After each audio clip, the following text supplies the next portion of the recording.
Well, welcome everybody. We are so glad that you're here and tuned in with us. Welcome to those of you at our Ashley Park campus, and for those of you watching online, we're really glad you're joining in, learning with us today. And last week, if you weren't here, we started off on a journey to discover what happy families know. And I want to quickly take you through what we learned last week because the stuff that we're going to learn today actually is going to build off of that, and we're going to go one step further through this. I want to go back and review a little bit. And by the way, if you're interested, all of this information plus what I'm going to be talking about today, you can find it in the notes section of the website. It should be right there on your screen. You can go there and tap that card, and you'll find all of that stuff there today. Now, we said last week that in every relationship, whether it be your family or just any relationship that you have, every one of us brings something with us into that relationship. And we said you can sort of think of it like, well, just like a box that you sort of carry in with you. And inside that box are all of your hopes and all of your dreams and all of your desires that you have for that relationship or for your family. In other words, we have these things that we hope for, these things that these amazing things that we dream about whenever we come into a relationship, all the things that we want out of our relationships. And so we organize our future, we organize the relationship, our relationship with these people or with this person, and we revolve it around those hopes, those dreams, and those desires. And here's the thing about your hopes, dreams, and desires. I know you're a good person. I'm a good person, right? We try to do the best we can. And so those hopes and dreams and desires, they're not bad things. In fact, they're probably pretty good things. They're admirable kind of things. So we don't come at this from a negative kind of standpoint. But the problem is this. When we take our hopes, that box of our hopes and our dreams and our desires, and we take that, and oftentimes in a relationship or in a family, we'll hand that off to somebody else. And we'll say, look, I want you to help me fulfill these hopes and these dreams and these desires. And we said the problem with that is when you hand your box off to somebody else, what feels to you like good things, hopes, dreams, desires, they don't feel that way to the other person. They mostly feel like pressure, expectations, and it becomes a negative thing between you and the person you're in a relationship with. See, now here's the things I'm expecting you to do. Here are the things that I'm expecting you not to do.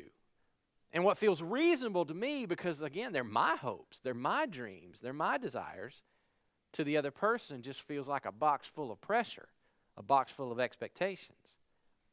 And we said that when I take that box and I hand it off to you or to someone else, and I make you responsible for my hopes and my dreams, well, now I've changed the relationship. I've changed the nature of the dynamic, the family that I'm in or the relationship I'm in. I've completely changed the relationship. See, now we're not parent-child. We're not husband-wife. We're not friends.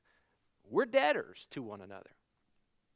See, in that kind of relationship, it's a debt-debtor kind of dynamic. See, now, here's my hopes, my dreams, and I expect you to fulfill them. So now, you owe me. And I expect you to come through on all of my hopes, my dreams, and my desires. And when you create this debt-debtor relationship, then something really tragic happens in a family or in a relationship. And I'll tell you, when I first heard this explained the way we talked about it last week, it was a revelation to me. It was a major turning point for the way that I see family and relationships. We said that when you wind up with a debt-debtor relationship with anybody, then something becomes impossible. It becomes impossible for you to recognize unconditional love, and it becomes impossible for you to recognize gratitude. Because again, when it's just a debt-debtor kind of thing, when someone owes you something, and when they give you what they owe you, think about it. How grateful are you for that? Well, you're not very grateful. Why? Because you expected it, and it's no longer a gift. And see, it's hard to perceive something like that as love. And it's hard to be grateful for something like that. For example, when I pay my electric bill at the beginning of the month, and then the electric company keeps my lights on for another month, I don't write them a thank you note. I don't feel this overwhelming sense of gratitude. I just move on with my life. Why? Because I expected it. Why? Because they owed it to me. I pay you, you give me what you owe me. So there's no gratitude there. There's certainly no love exchanged. I don't consider it an act of love. It's just a transaction. So last week we asked this question. We said, how do you keep that from happening? How do you keep a relationship, a family, from getting into this debt-debtor kind of dynamic with one another? And we said that the key is you start by asking the question. So what do I consider that you owe me? What does he or she really owe me? Get real clear on that. And then we said the answer to that question, if you want to be a happy family, if you want to have a happy relationship, well, the answer to that question always is nothing. In fact, in a happy family, in a happy relationship, I come to the place where I feel as if I owe you everything, but you don't owe me anything in return. You owe me nothing. And we said that when two people can get this right in a relationship, that's when love grows. That's when the relationship thrives. Now, today, I want to get real practical on what this looks like, specifically in a family. But as we said at the beginning of the series, this works in all types of relationships, all kinds of relationships that you find yourself in. These dynamics, these kind of principles will work for you. I want to talk today about how we keep those hopes, dreams, and desires, everything that I have in my box, from becoming those pressure-filled expectations. Now, what I want to teach you comes from a letter that was written by the Apostle Paul. Apostle Paul is one of the guys who wrote most of the New Testament, the newer part in your Bible, and he writes this letter to a group of Christ followers way back in the first century. And in this letter, Paul gives you and me what you might want to call basic house rules. Family rules of how to get along. He addresses wives, he addresses husbands, he talks to children, he talks to parents, and he gives them principles on how to relate to one another. Now, you just need to know, these are not the only principles. They're just kind of like the foundational ones. They're the ones that sort of lie right at the bedrock of what makes for a happy family. And so you can boil these principles down to just a few short statements based on what Paul says. In fact, if you want to see them in your Bible, you want to follow along, you'll find these in a book called Ephesians.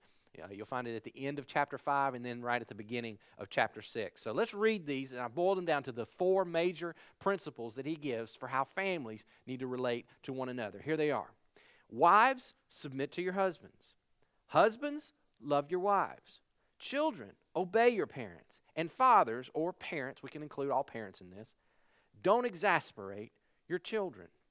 Now, maybe you didn't notice, but in this list that we're looking at right now, there's one of them that tends to be, well, a little more controversial than the other ones are. And if you didn't notice that, if you looked at them and you thought, well, I didn't see anything controversial in that, well, that's okay. That just means you're a man.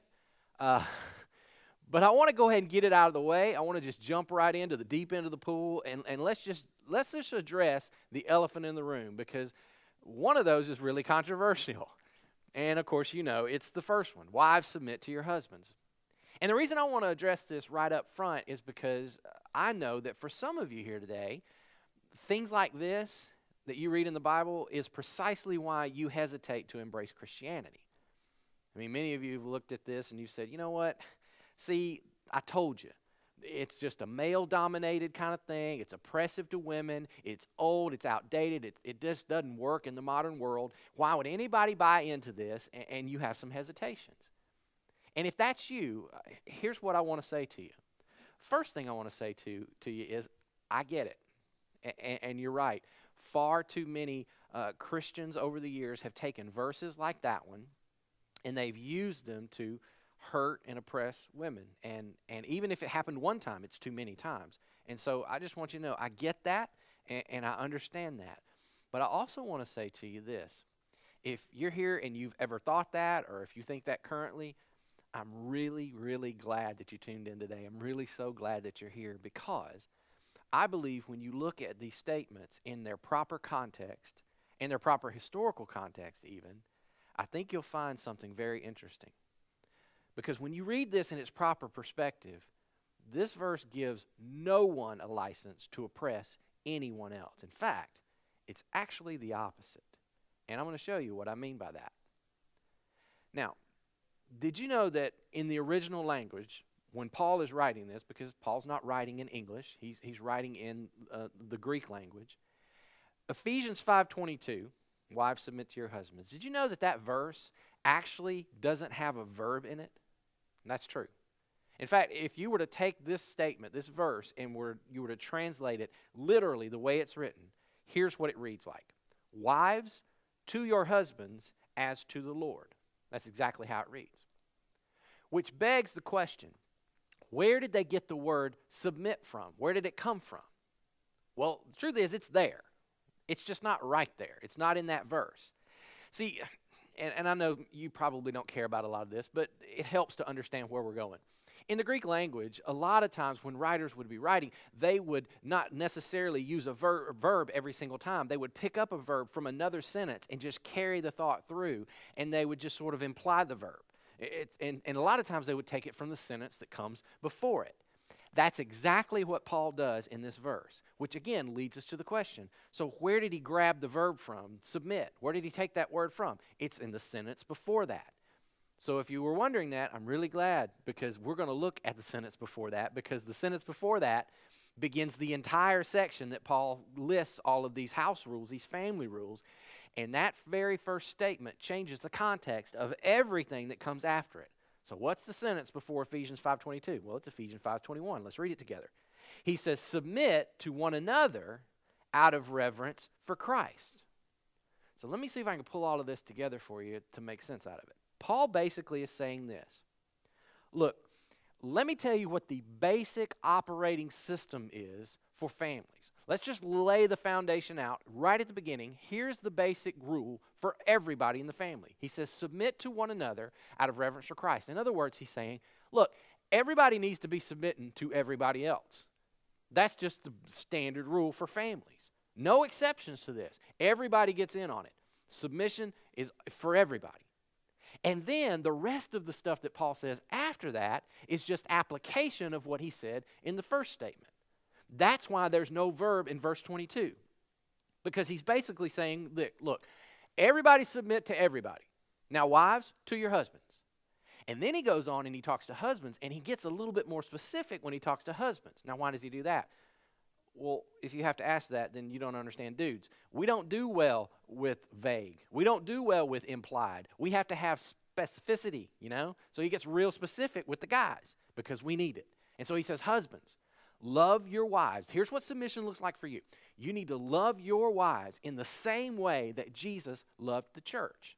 To which every guy who's paying attention would read that and go, okay, so when Jesus went about loving the church, what happened to Jesus? Jesus got killed. Wait a minute, Paul. And see, look, I know there's a lot of controversy surrounding this issue of wives submitting to their husbands, and there's way more to it than we have time to get into today. That's a whole other thing. But let me just say this. If you're a guy who holds on to this verse and you use this verse as a way for you to get your wife or your significant other to do the things that you want them to do, to sort of mandate that they come over to your side and do exactly what you tell them to do, and you just need to know you're mishandling God's word. You're doing violence to the scriptures because that is not the heart and the intention of what Paul writes, okay? I mean, you've missed the whole point. And besides, and I've said this before, I'll say it again. What's the first word in verse 22? Wives. You know what that means? Dudes, this was not written for you. That verse is not for you. Now, there is a verse that is written to you, and it comes right after that. It says, love your wife like Jesus loves the church. And Jesus literally laid down his life for the church. And in my opinion, that verse should keep you busy enough so that you don't have time to worry about the other verse. So we'll just sort of leave that there. Let's get back to the point that Paul is trying to make in this passage. He starts by saying, look, here's the key to all of it. The key to a happy family is, first, mutual submission. Submit to one another. That's the deal. And then he goes on and he says, now let me tell you what that looks like for every single member of a family. What does mutual submission look like in a family. Well, wives, it means submit to your husbands. It means husbands, you got to be loving your wife the way Christ loves the church. It means kids, you need to obey your parents. And for parents, it means don't exasperate your children. That word just means don't provoke your children to anger. In essence, mutual submission looks like this. It just means I lean in towards you rather than expecting you to lean in towards me. And it's something that we do together for one another. Because when you don't live that way and you don't practice mutual submission, you know what you're left with? You're left with, well, a game of tug of war, basically. It's like I'm over here and I've got a rope. And I'm holding on to my end of the rope. And on my end of the rope are my hopes, my dreams, my expectations, right? And so I'm going to pull my side of the rope and get you to come over here and to give in and do what I want you to do, to fulfill my hopes and my dreams and my desires. And then there's somebody on the other side of the rope, and they're saying, no, I'm pulling my end of the rope, and you're gonna fulfill my hopes and my expectations, and I'm pulling on my side of the rope. And you wind up with just a tug of war. And I'm just pulling on one end, and you're pulling on yours, and you want me to come over to your side, and I want you to come to my side. Mutual submission says, no, we don't do that. Mutual submission says, I lean towards you. I don't pull the rope, I lean forward in your direction, and you lean towards me. Now, I want to teach you a question, one simple question. It's an idea, it's a principle that I think will change everything about your family. It's a literal game changer. Whatever family you're in right now, whatever relationship you find yourself in right now, this will change the relationship. Because here is a question that if you learn to live by this question and you learn to use this question, this is the practical application of what mutual submission looks like in a relationship in a family. This is the question that happy families, happy relationships always ask each other. Ready for it? Here it is. What can I do to help? What can I do to help you? In other words, what can I do to leverage what I have? What can I do to leverage what I can do, what I have access to for your benefit? That question, I am telling you, if everybody in your family this week would just ask everybody else in the house that question once per day, just one time per day, your family will never be the same. If everybody that you work with, everybody in your office, everybody at your job site, wherever you do your job, if everybody on that job would turn to everybody else and ask this question of one another, you'd love going to work. It changed the whole game, wouldn't it?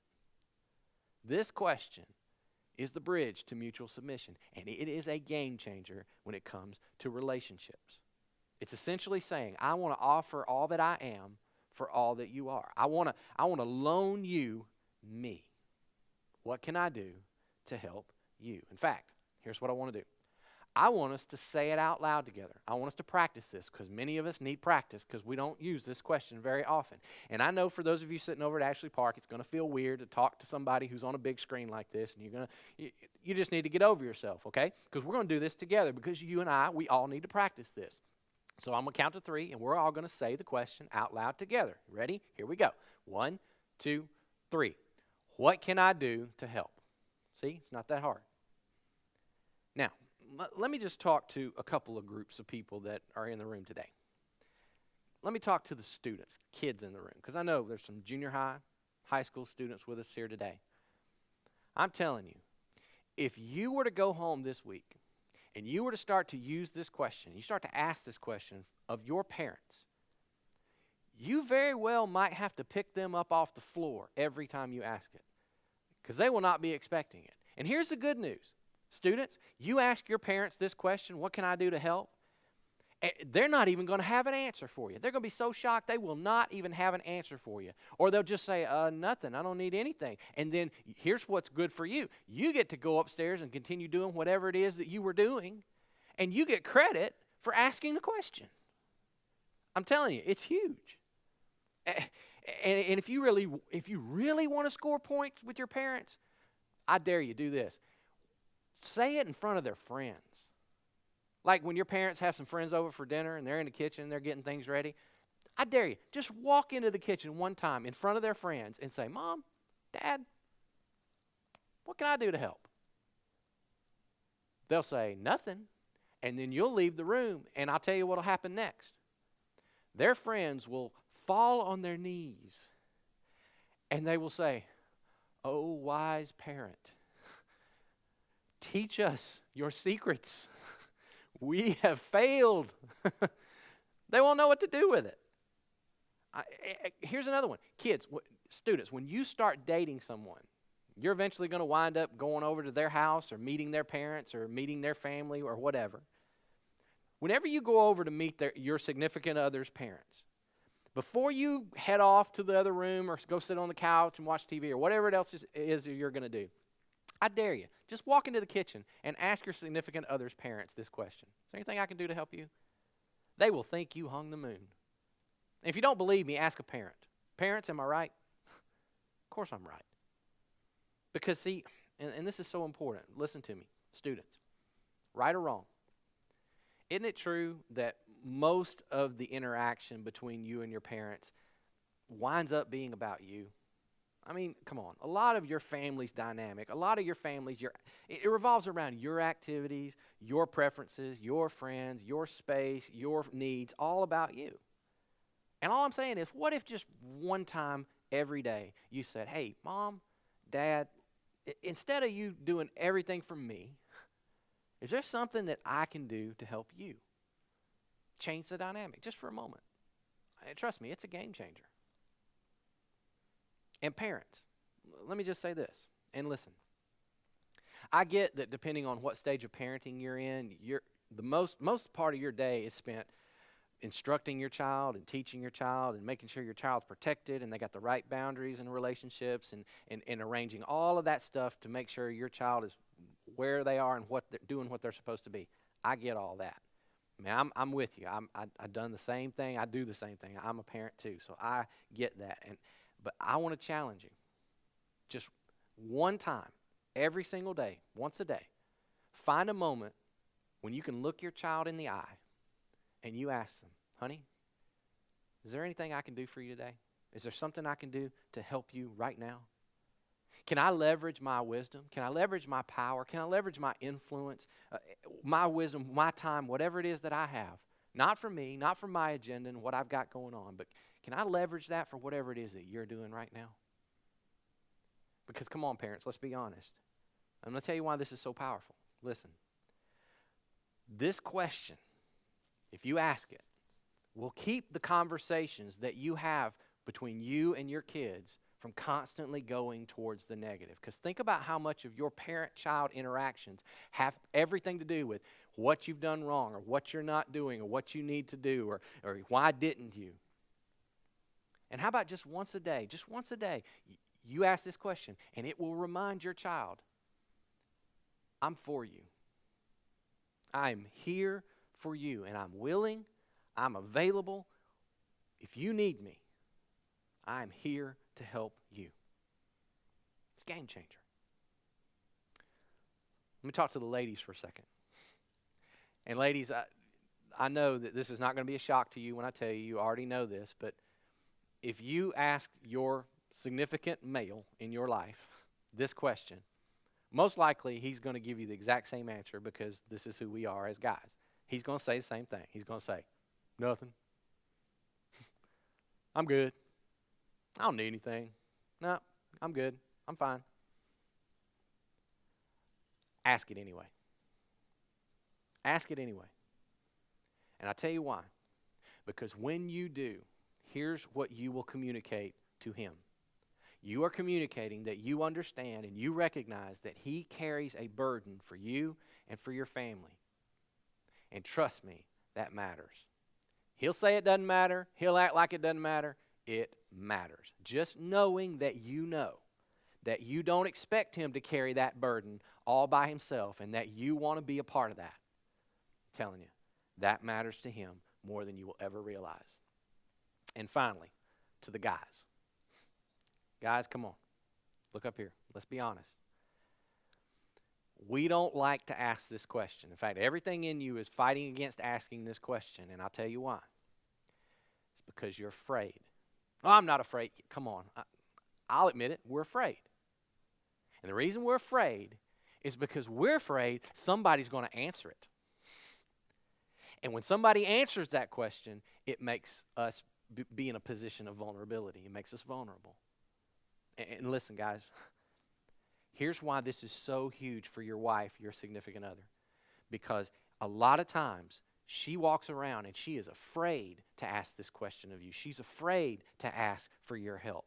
Because when she does, even before she even gets it out of her mouth, she can already feel the tension building up. She feels the pushback. She feels that wall and the here's why I can't and here's why that's unreasonable kind of wall that goes up between us. But before you walk out the door in the morning, what if you just ask that question? Honey, anything I can do for you today?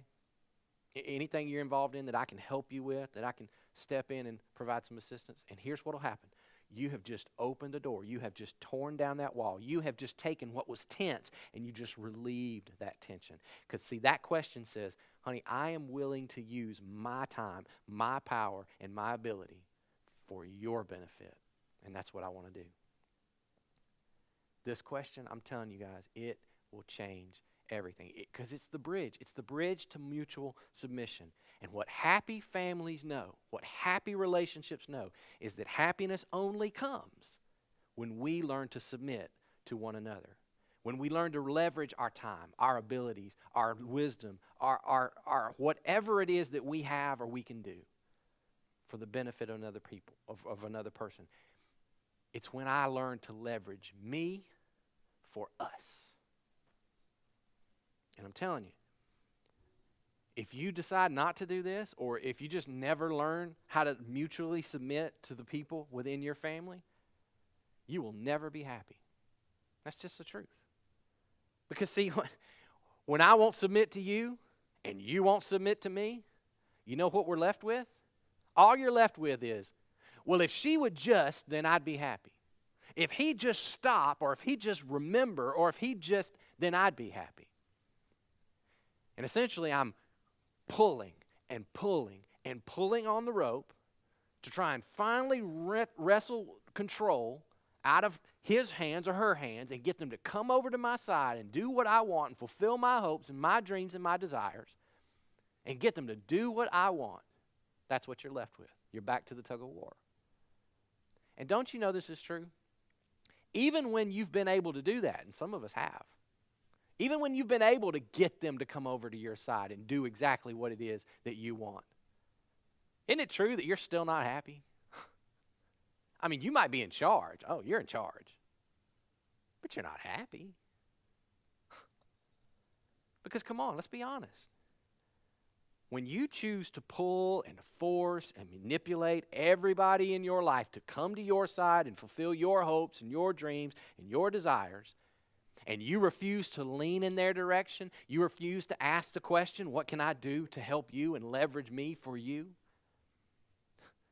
What you're saying to your family, what you're saying to the other people in your life is, look, I am unwilling to be all in this relationship. I am unwilling to be all in for this family. I am unwilling to do what I can do for the benefit of all of us. And let's just be honest, call that attitude exactly what it is. It's selfishness. And you and I both know, come on, how many selfish people do you know who are truly happy in their lives? So, what can I do to help? That's a question that will always lead you to lean in instead of pulling on the rope. It always leads you to fight against selfishness, to lean towards submission. And ultimately, it is the road to happiness, because happiness only comes when we mutually submit to one another out of reverence for Christ. And that is so important. In fact, look at those last 5 words in that statement. I think that's where it all comes down to. I think that's the whole deal right there. And I'll tell you why. Because see, I think Paul was so brilliant when he wrote these words. Because see, Paul already knew what our objections were going to be. Because you are already having that conversation in your head. You're already objecting. You're already giving me the what ifs inside your head. And I think Paul already knew that. What if they're not worth submitting to? Oh, okay. You mean like how you weren't worth submitting to when Jesus came and submitted himself to you and he went all the way to the cross for you? You mean like that? Yeah, but what if I do this and they take advantage of me? Oh, you mean like the way Jesus was taken advantage of? Yeah, but what if I do this and they don't submit back to me and they don't come my direction? Oh, kind of like the way you struggle to submit yourself to Jesus even after he submitted himself to you, kind of like that? See, those last 5 words, they change the whole ballgame. Because, see, now mutual submission has nothing to do with me. It's not about me. It's based on someone else. It's based on what Jesus has already done for me. This is how we love one another the way Christ has loved us. It's how we submit to one another the way Jesus submitted to us. See, this is just another one of those things that you just have to kind of decide whether or not you're going to do it. You have to make a decision. Do I want to keep doing the things I'm doing? Do I want to keep pulling on the rope, trying to get everybody on my side and my agenda and my expectations, and try to get everybody over this side? Or do I want to be happy? Happiness comes when I lean in. Less selfish people are just happier people. And less selfish relationships are happy relationships. But now I didn't need to tell you that, did I? I mean, come on, part of you already knew that before you walked in the door today. But the hard part is this. Somebody has to go first. See, when we're both pulling on the rope, and we both got our agendas and our hopes, dreams, and desires, somebody has to drop the rope first. And here's all I'm saying. Why not you? I mean, why not you? Somebody's got to lead. It might as well be you. So what are you saying? Are you saying that I just shouldn't care about my hopes and dreams? I mean, because I still got my box. I mean, you're just telling me that it don't matter anymore? I should just ignore him? I just sort of get rid of him? But what are you saying? No, that's not what I'm saying. Because I get that you still have your box, and I still have my box, and we have our hopes and our dreams and our desires. And next week, Ed's going to be back with us, and he's going to talk to us about what do we do with that box? What happens now with my box of hopes, my dreams, and my desires?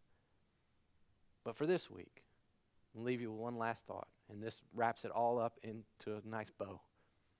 Happy families, happy relationships know that we put each other first by going first in an effort to be last. I'll say that again. Happy families know that we put each other first by going first in an effort to be last. So here's the challenge. Fathers, mothers, sons, daughters, siblings, grandparents, whoever you are to whoever's in your life, okay? Whoever you are to the people in your life. Could you just do this once a day? One time. Once every day. Ask the question. And I want us to say it one more time. Everybody out loud. Here we go. What can I do to help? Let's bow and I'll pray. Jesus, first of all, I want to thank you because there was a day when you went first for us. You came to the Father and said, Father, what can I do to help? And as a result of that question, you came to this earth and you lived a life that we couldn't live, and you fully submitted yourself to us all the way to death on a cross. And it's because of that that we now have a relationship with our Heavenly Father. So now in that vein, in that spirit, I pray for all of us to do the same. That we would approach one another and submit to one another for your sake, out of reverence for you, Jesus. And that we would constantly live with that question on our lips, and that it would become just the question we ask in our homes, in our workplaces, in our relationships.